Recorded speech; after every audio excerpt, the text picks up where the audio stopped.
You've probably heard a ton about the gender gap in science, right? But what if I told you the real story isn't in the averages we always see? It's at the extreme, at the very, very peak of scientific achievement. A massive study dug into this and uncovered a pattern that, honestly, changes everything about how we should be looking at this problem. All right, let's dive in. So, here's our game plan. First, we're going to define what I'm calling the peak problem. Then, we'll go on a hunt for its source, uncover the real shape of success, see how this all connects to discrimination, and finally, look at what we can actually do about it. And look, this isn't just some dusty academic debate. This is a real-world controversy that's always in the news, from hiring in Silicon Valley to who gets tenure at universities. The researchers behind this work wanted to cut through all that noise, all the opinions, and bring some hard data to the table. They went looking for the hidden patterns that are actually driving the gap. All right, let's get into it. Section 1, the peak problem. This is where a simple gap turns into, well, a chasm. Okay, so this is the number you've probably seen before. The National Science Foundation says women make up about 29% of the STEM workforce. That's our baseline. It tells us, yeah, there's a gap. But that number, it doesn't tell us the whole story, not even close. And here's where it gets really interesting. Researchers sifted through the publication records of nearly 60,000 scientists and realized that average number is hiding a way more dramatic story that's happening at the very, very top. Okay, let's actually look at the data so you can see what I mean. If you take the entire field of mathematics, which is very male-dominated, women make up about 9.3% of all the researchers who are publishing in top journals.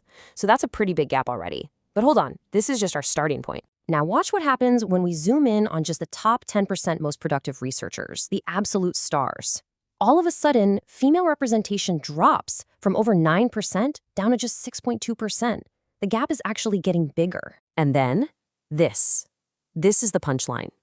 When you look at the absolute elite, the top 1% of performers in mathematics, the number of women, it drops to zero. Zero. Not a single woman in their huge sample reached this top tier. This is what we're calling the peak problem. So, what on earth is going on here? Which brings us to Section 2, searching for the source. With a mystery this stark, the researchers put on their detective hats and went looking for the cause.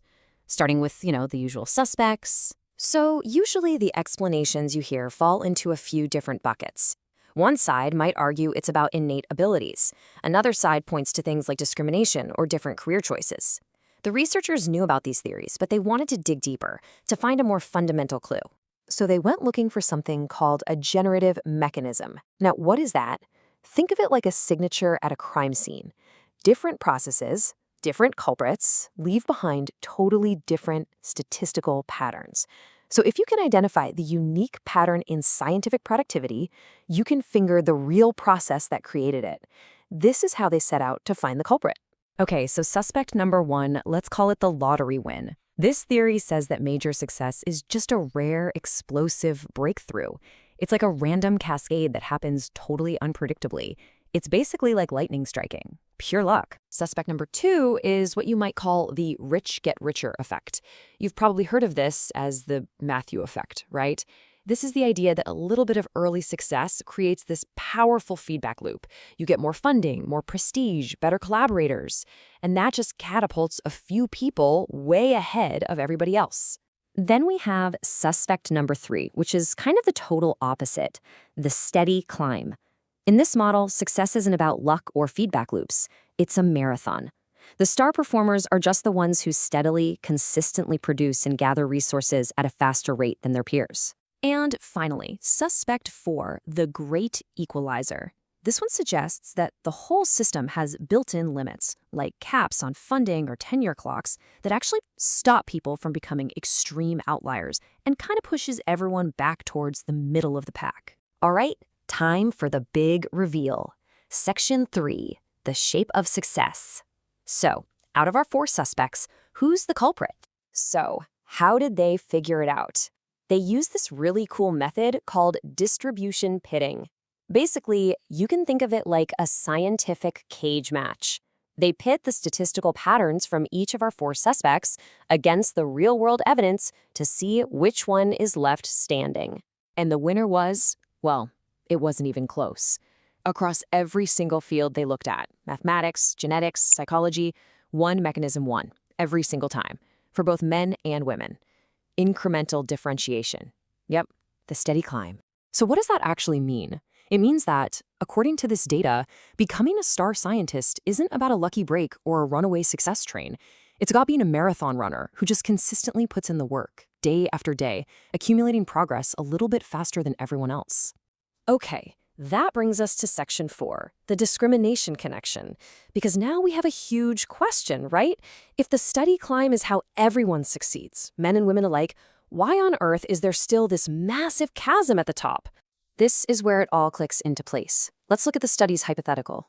Imagine two researchers, John and Sally. They're equally talented, they both gather the same amount of resources, but because of subtle biases in the system, John's effort results in 5 publications, while Sally's only results in 4. So think about that. Same effort, same resources, different outcome.